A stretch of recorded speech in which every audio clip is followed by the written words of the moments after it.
교육은 노동, 연금과 함께 3대 개혁 분야로 꼽힙니다. 이 국민 일상에 가장 밀접한 영향을 미치는 민생 분야인 만큼 현안도 참 많은데요. 이 무너진 공교육을 바로 세우기 위한 과제, 오늘 EBS 뉴스에서 자세히 짚어봅니다. 먼저 영상부터 보고 오겠습니다.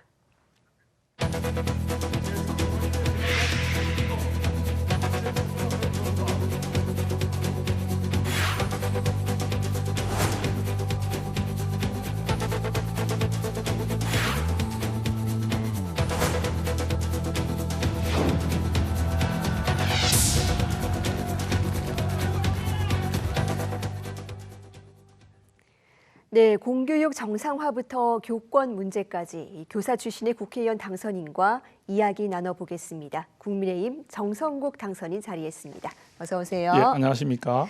네, 이 교원단체 회장에서 국민의힘 영입 인재로 그리고 이번에는 국회의원 당선인으로 다시 뵙게 됐습니다. 예. 먼저 늦었지만 당선 축하드리고요. 소감 한 말씀 부탁드립니다. 예, 먼저 저를 선택해 주신 우리 부산 친구 갑 국민들께 감사 인사를 다시 한번 드리겠습니다. 아무래도 이번에는 그 새 인물, 새 정치에 대한 기대가 좀 컸던 것 같습니다. 그리고 제가 이제 여당의 국민 인재, 즉 영입 인재로 또 들어왔기 때문에 거기에 대한 기대도 컸던 것 같고요. 특별히 요즘 교육 문제에 대한 관심이 많지 않습니까? 그 교육은 모든 국민들의 관심사거든요.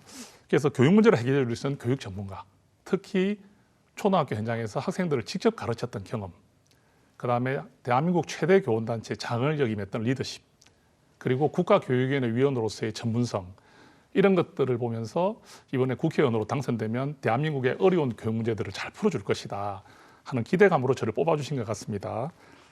그러면 또 이런 기대들이 많은데 제가 부응을 해야 될 거 아니에요. 부응을 해야 되는데 아무래도 지금 대한민국의 큰 문제가 저출생인데 이 저출생부터가 교육 문제에도 많이 기인을 하고 있거든요.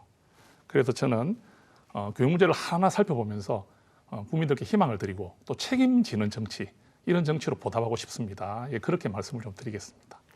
예. 네, 당선인께서는 지난번 영입 인재로 저희 뉴스 출연하셨을 때 네. 이 총선에 나서게 된 계기로 서희초 교사의 사망 사건을 꼽으셨습니다. 예. 이제는 이 직접 국회에 들어가셔서 법과 제도를 바꾸실 수 있는 어떤 기회를 갖게 되셨는데 예. 어떤 후속 입법이 필요할까요? 예, 최근에 그 한국교총에서 이 교원들을 대상으로 설문조사를 실시했는데 교권오법이 통과됐는데도 체감하는 비율이 높지 않아요. 즉 변화를 느끼지 못한다가 67.5%라고 하거든요.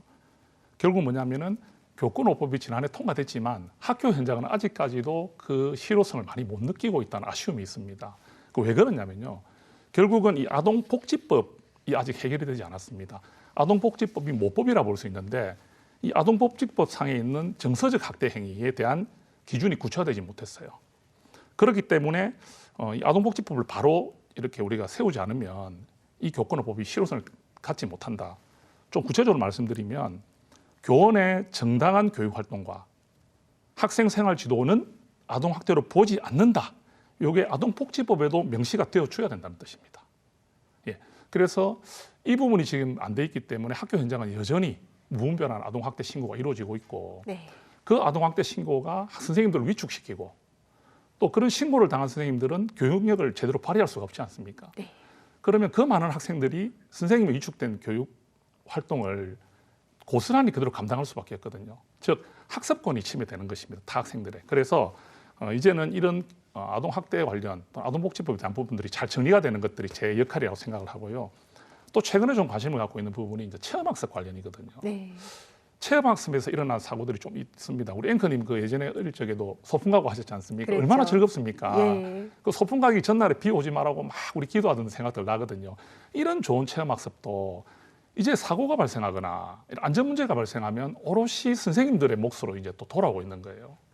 그러니까 선생님들이 체험학습을 이제 못 가겠다고 하는 이런 상황이거든요. 네. 그 이 부분에 대한 두툼한 보호 장치도 이제 필요하다. 그런 부분을 이제 현장 교사 출신인 제가 잘 마련해야 되겠다 이렇게 생각을 하고 있습니다. 예, 그래 말씀드리겠습니다. 네, 또 하나 최근에 뜨거운 이슈 하나 여쭤보겠습니다. 예. 지금 이 충남과 서울 비롯해서 여러 지역에서 이 학생 인권 조례가 폐지되고 있습니다. 예. 또 여기에 대응하기 위해서 국회에서는 학생인권법 제정이 추진 중인데요. 자, 당선인께서는 학생 인권 조례 문제 어떻게 보고 계십니까? 그 지금 제가 아까 설문조사 말씀드렸는데 또 하나 더 가슴 아픈 게 있어요. 다시 태어나면 교직을 선택하겠느냐 하고 한국교총에서 물었는데 그 응답자가 10,000명이 넘습니다. 19.7%가 나왔습니다. 그 말은 다시 태어나면 선생님을 하겠느냐는 말에 5명 중에 1명만 나는 다시 태어나도 선생님을 하겠다는 거거든요. 이게 우리 교육의 현실입니다. 그러면 이 학생인권 조례가 이 교권 추락에 영향을 크게 미쳤거든요.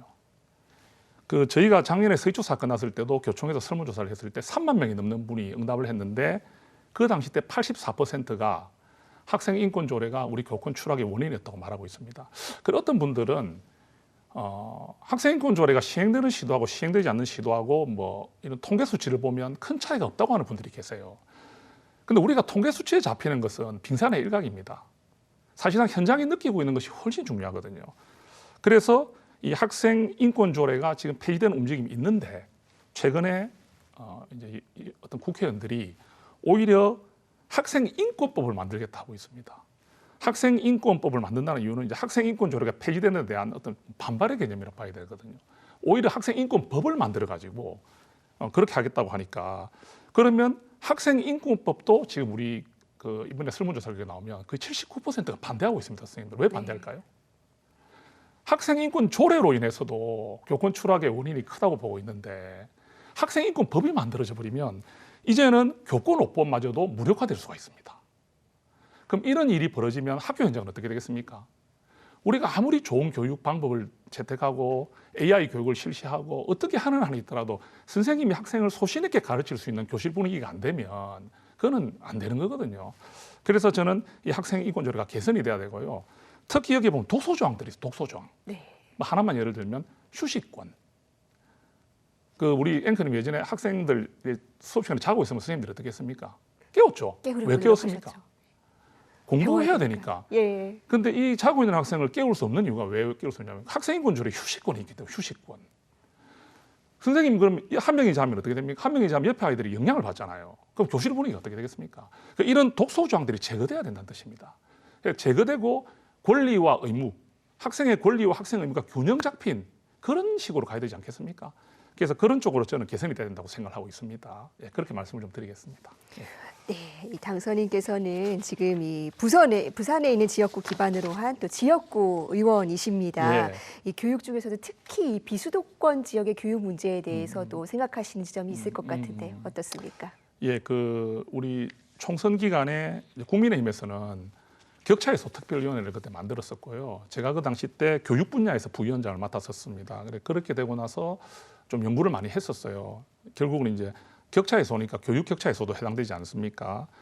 그리고 이제 지역이 균형 발전하고 그곳에 살고 싶은 이유 중에 큰 게 교육입니다.